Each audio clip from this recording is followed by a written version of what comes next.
ಇವತ್ತು ನಾವು agriculture college ರಾಯಚೂರಲ್ಲಿ 15 ದಿನ ಸತತವಾಗಿ ಪ್ರೊಟೆಸ್ಟ್ ಮಾಡ್ತಾ ಇದೀವಿ ಸರ್. ಯಾರು ಬಂದು ನಮ್ಗೆ ಇಲ್ಲಿವರೆಗೂ ಒಂದು ಸೊಲ್ಯೂಷನ್ ಕೊಟ್ಟಿಲ್ಲ ಸರ್. ರೀಸೆಂಟ್ ಆಗಿ ನಾವು ಪ್ರಿನ್ಸಿಪಲ್ ಸೆಕ್ರೆಟರಿ ಮತ್ತೆ ಕಮಿಷನರ್ ಸರ್ ಅಗ್ರಿಕಲ್ಚರ್ ಡಿಪಾರ್ಟ್ಮೆಂಟ್ ಅವರು ಕೂಡ ಮಾತಾಡಿದ್ರೆ ಅವ್ರೇನಂತಾರೆ, ನಿಮ್ಗೆ ದೇವ್ರಿದ್ದಾನೆ, ದೇವ್ರ ನ್ಯಾಯ ಕೊಡ್ಸಾನ ಅಂತ ಅಂತಿದ್ರು ಸರ್. ಅವ್ರಾಗ ಮತ್ತೆ ಪೋಸ್ಟ್ ಅಲ್ಲಿ ಇದಾರೆ, ದೇವ್ರ ಗುಡಿಯಲ್ಲಿ ಪೂಜಾರಿ ಆಗ್ರಿ. ನ್ಯಾಯ ಕೊಡಿಸ್ಬೇಕಾದವ್ರು ನೀವು, ದೇವ್ರಿದಾರೆ ದಿನರಿದಾರೆ ಅಂತಂದ್ರೆ ನೀವ್ ಯಾಕಿದ್ರಿ? ಈಗ ಏನ್ ಮಾಡ್ತಿದಾರೆ ಅಂತಂದ್ರೆ ಇವರೆಲ್ಲ ಇದು ಪೋಸ್ಟ್ ಅಲ್ಲಿ ಇದ್ದವರು ಅವ್ರು ಸರ್ಕಾರಕ್ಕೆ ವೆಲ್ಫೇರ್ ಆಗಂತ ಕೆಲಸ ಮಾಡ್ತಿದಾರೆ, ಬಟ್ ಸ್ಟೂಡೆಂಟ್ ವೆಲ್ಫೇರ್ ಯಾರು ಮಾಡ್ತಿಲ್ಲ ಸರ್. ಸರ್ ಪ್ರಿನ್ಸಿಪಲ್ ಸೆಕ್ರೆಟರಿ ಮತ್ತೆ ಕಮಿಷನರ್ ಸೆಕ್ರೆಟರಿ, ನನಗೆ ಪೋಸ್ಟ್ ಗೊತ್ತು, ಹೆಸರು ನಾನು ತಗೊಳ್ಳಲ್ಲ ಸರ್, ಅದವ್ರಿಗೆ ಗೊತ್ತಾಗಬೇಕು. ಬೇಕಿದ್ರೆ ವಿಡಿಯೋಸ್ ಎಲ್ಲ ಇದೆ ಸರ್ ಅವ್ರು ಮಾತಾಡಿದ್ದು. ಇದೊಂದು ಆದ್ಮೇಲೆ ಇವತ್ತು 15 ದಿನ ಆಯ್ತು ಸರ್ ನಾವು ಸ್ಟೂಡೆಂಟ್ಸ್ ಸತತವಾಗಿ ಪ್ರೊಟೆಸ್ಟ್ ಮಾಡ್ತೀವಿ. ಎಲ್ಲ ಹುಡುಗರು ಕ್ಲಾಸಸ್ ಬಿಟ್ಟು ಕೂತಿದ್ದಾರೆ ಸರ್, ಎಲ್ಲ ಹುಡುಗರು ಕ್ಲಾಸಸ್ ಬಿಟ್ಟು ಕೂತಿದ್ದಾರೆ. ಇನ್ನು ಎಷ್ಟು ದಿನ ಅಂತ ಕೂಡೋಣ ಸರ್?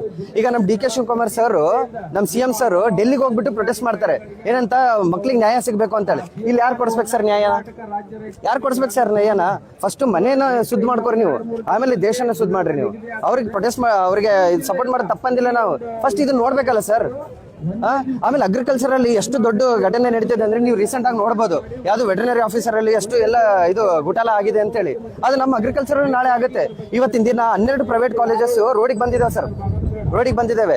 ಮೆಡಿಕಲ್ ಕಾಲೇಜಸ್ ಆಗಿರ್ಬೋದು, ಇಂಜಿನಿಯರ್ ಕಾಲೇಜ್ ಆಗಿರ್ಬೋದು, ಅವೆಲ್ಲ ಎಜುಕೇಶನ್ ನಮ್ಮ ರೋಡಲ್ಲಿ ಬಂದಿದೆ. ಬಟ್ ನಮ್ಮ ಅಗ್ರಿಕಲ್ಚರ್ ರೋಡಲ್ಲಿ ಬರಬಾರ್ದು ಅಂತ ನಾವು ಇವತ್ತು ಹೋರಾಟ ಮಾಡ್ತಿದ್ದೀವಿ ಸರ್.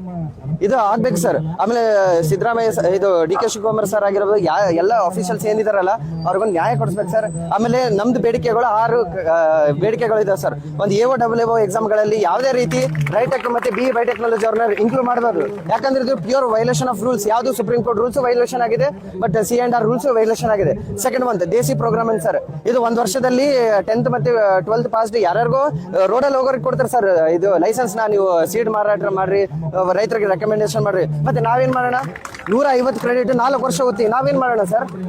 ಇದೊಂದು ಆಯ್ತಾ? ನೆಕ್ಸ್ಟ್ ಸ್ಪೋರ್ಟ್ಸ್ ಕೋಟಾ ತರಬೇಕು sir. D K Shivakumar sir ಹೇಳ್ತಾರೆ ಸ್ಪೋರ್ಟ್ಸ್ ಪರ್ಸನ್ಗೆ 2% ಏನೋ ರಿಸರ್ವೇಶನ್ ಕೊಡ್ಬೇಕಂತ. ಇನ್ನಾದ್ರೂ ಯಾಕೆ ಮಾಡ್ತಿಲ್ಲ ಇವರು? ಸ್ಪೋರ್ಟ್ಸ್ ಮಾಡಿದವ್ರು ಎಲ್ಲಿಗೆ ಹೋಗ್ಬೇಕು? 4ನೇದು ನೆಕ್ಸ್ಟ್ ಏನು ಅಂತಂದ್ರೆ AO ಎಕ್ಸಾಮ್ 10 ಇರಲಿ, ಪೋಸ್ಟ್ 5 ಇರಲಿ, 100 ಇರಲಿ, 1000 ಇರಲಿ, ಪ್ರತಿ ವರ್ಷ ಕರಿಬೇಕು. ಯಾಕಂದ್ರೆ ಎಷ್ಟೋ ಜನ ಓದೋರು ತಮ್ಮ ಏಜ್ ಬಾರ್ ಆಗ್ತಿದೆ ಸರ್. ಅವ್ರಿಗೂ ಬೇಕಲ್ಲ, ಅವ್ರಿಗೂ ಸೇವೆ ಮಾಡೋದು ಆಸೆ ಇರುತ್ತೆ.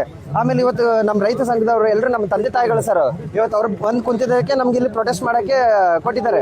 ಇಲ್ಲಾಂದ್ರೆ ನಮ್ಗೆ ಇದು ಪರ್ಮಿಷನ್ ಸಿಕ್ಕಿರಲಿಲ್ಲ ಸರ್. ನೀವು ಯೂನಿವರ್ಸಿಟಿ ಒಳಗಡೆ ಮಾಡ್ಕೊರಿ. ಎಷ್ಟು ದಿನ ಅಂತ ಮಾಡೋಣ ಸರ್ ಯೂನಿವರ್ಸಿಟಿ ಒಳಗಡೆ? ಅದಕ್ಕೆ ನಾವು ಇವತ್ತು ರೋಡಿಗೆ ಬಂದಿದ್ದೀವಿ. ನಿಮ್ಮೆಲ್ರಿಗೂ ಒಂದು ಏನ್ ಕೇಳ್ಕೊತಿದ್ದೆ ಅಂದ್ರೆ ನಮ್ಗೆ ಬೇಗ ನ್ಯಾಯ ಕೊಡಿಸಿ ಸರ್. ಇದು ನನ್ನ ಭವಿಷ್ಯ ಅಲ್ಲ, ನಾಳೆ ಬರೋ ನಮ್ಮ ಜೂನಿಯರ್ಸ್ ಭವಿಷ್ಯ ಕೂಡ ನಾವು ಇವತ್ತು ಹೋರಾಟ ಮಾಡ್ತಿದ್ದೀವಿ ಸರ್. ನನ್ನ ಹೆಸರು ಯುವರಾಜ್ ಅಂತೇಳಿ, ಲಾಸ್ಟ್ ಇಯರ್ ಗ್ರಾಜುಯೇಟ್ ಆಗಿದ್ದೀನಿ ಸರ್ ಇದೇ ಕಾಲೇಜಿಂದ.